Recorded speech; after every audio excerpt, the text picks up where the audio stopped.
Hey everybody, it's Jason Blaha here, and it's time for part 3 of the Q&As, so let's go ahead and knock this out. Alright, first question.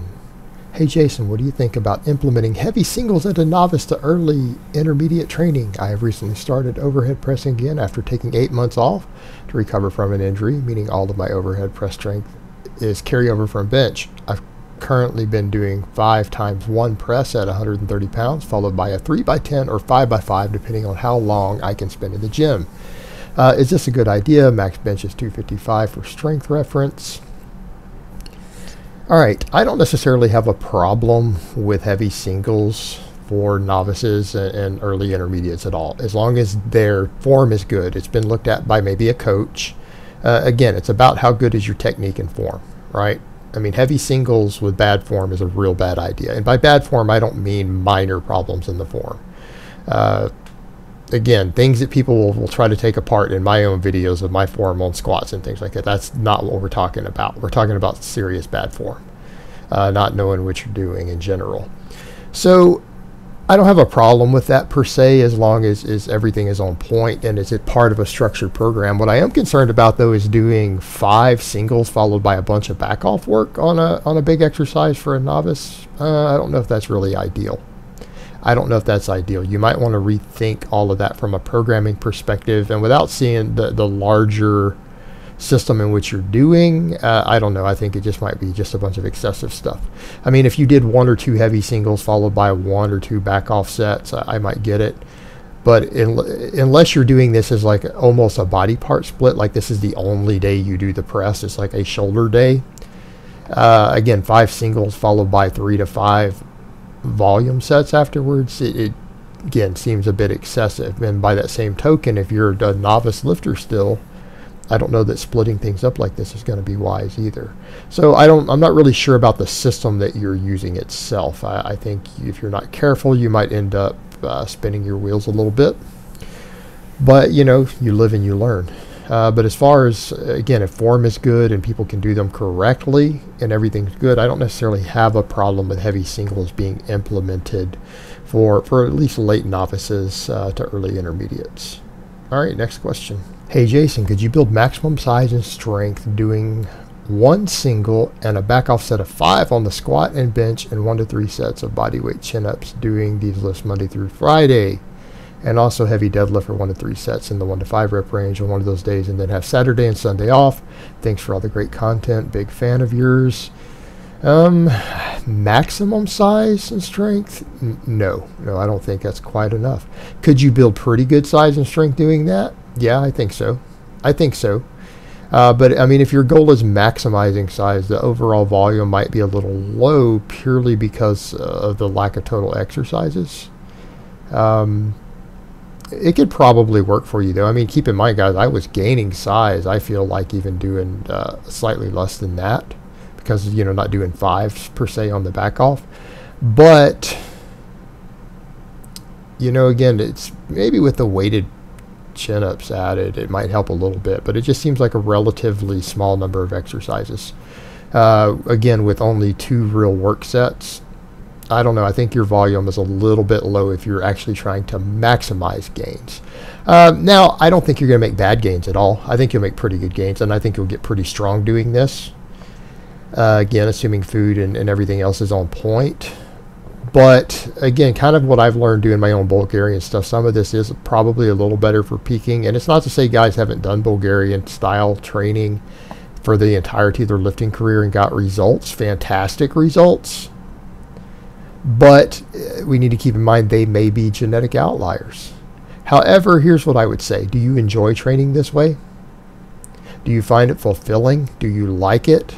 And if you feel that you can be consistent and you enjoy training this way, you know, that's 6 heavy work sets between those 3 exercises Monday through Friday, and then some deadlifts later in the week. I don't think that's bad. I think you'll get pretty good results. And as long as you'll be consistent doing it, and you don't get hurt, I think it'll be okay. But I would add some extra volume of things here and there as you go on occasion. And again, maybe periodize it a little bit. But I don't think it's bad at all, and I think you'll make respectable gains if you enjoy it and you can be consistent doing this. So there you have it. All right, next question. I like your new 3 days per week full body workout plan for yourself. I think I'll do the same. But what would you think about one tweak? If I do the program as it's on Monday, Wednesday, Friday minus deadlift, and instead pull deadlifts out to their own 4th day on Saturday where I can hit them really hard in their own weekly workout, do you think this would work? I mean, it might work, but you know what? These workouts aren't that particularly taxing. What I would say, unless you just really and truly want to be in the gym on Saturday, I think you could come in and just do your deadlifts on Friday and hit them really, really hard if you only wanted to deadlift once a week, and just go ahead and put them in on Friday and just do a Monday, Wednesday, Friday. You know, and you're just going to stack all your deadlift volume into there. Because keep in mind, I'm doing technically a couple of light work sets on deadlifts all 3 days. Could you run something similar and do heavy deadlifts just on Friday? Yeah. What I think your problem is going to be, I think if you separate them into their own day and go really hard, and then you're 48 hours later, you're just doing squats again, I think it might impede your recovery inroads a little bit more. And there's nothing wrong with doing your heavy deadlifts when you're fatigued, because keep in mind, I mean, if you ever compete in anything, you're going to have to do them that way anyways. I would still lean in the direction of throwing them in on Friday and just training 3 days a week, and then giving yourself 2 days to recover after Friday being your most taxing day in your split.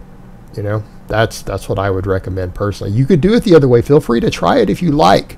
I just think you're probably going to manage your fatigue a little bit better, just a little bit, if you do them on Friday, and then you're only making 3 trips to the gym. All right, next question. When I dumbbell bench, I set up with the weights near the crease in my hip. When I lean back, I still get that crunchy sound in my lower spine, sort of like a chiropractor, no pain. Does this lead to something if done chronically? And yes, I do flat bench. Does it lead to any problems? I don't know. I really don't know. I wouldn't imagine it would, but I mean, if you're really concerned there's an issue with your lower back, here's what I would always say to someone. You're feeling no pain, right? You're not describing any pain. You're just hearing a sound. I wouldn't necessarily say that's automatically indicative of a problem, but when in doubt, maybe ask your medical doctor. You know, ask a doctor. That's why we have doctors, guys. Now, here's the other thing. If you are concerned about it and you don't want to take the risk, just do dips. Weighted dips give you 100% of every benefit you could possibly be getting from a flat dumbbell chest press, right? They give you all the benefits, and they give you other benefits to go with it. If you really feel the need to get that particular movement pattern in, and you want that deeper stretch reflex, you could swap out weighted dips and get your desired result without dealing with this concern that you have at all. So just throwing that out there as an alternative. Just throwing it out there. But like I said, when in doubt, go ask your doctor. All right, next question and last question of the week. Was repping 83.75 kilograms on each side on squats for 5 reps. The last 1 or 2 I had to rest a few seconds to get done, but was going ATG, that's ass to grass. This was last week. All of a sudden, I had a huge strength loss. Today, 160 kg felt like freaking death. What could have caused such a huge loss in my squat strength? All of my other lifts are all right, though. Nutrition hasn't changed, nor my cardio. Squatting every day. Warm up with 140 for 5, then a peak set with 1 to 2 backoffs of 70 on each side. Please help, coach. LOL. All right, brother. You're overreaching. Here's what I'm going to say. All right, that's where you're at right now. All right, that's what you noticed. If you come in tomorrow on Monday and that 160 still feels like death and your strength on the squat has noticeably gone down, you are chronically overreaching. It is time for a deload, brother. Time for a deload. Do yourself a 1 week deload. Come back. Everything's going to be okay. And you need to keep in mind, man, I mean, you're talking about doing, and you're saying 80, you know, man, what are you doing, like 180 kilograms or something? Or is this like 165? I don't know. For 5 every day, right? With back off work? That's a lot, man. You're going to have to deload eventually. That's a lot of work for your body to handle. Take a deload. Recover and come back. And just because you've been being consistent and you've been pushing this hard without overreaching for a while doesn't mean you haven't finally overreached. It's time to deload, man. Let your body rest, let it recover, then come back and keep killing it. All right, guys, but that's really all I have to say on that today. I hope it's been informative, and I will talk to you guys next time.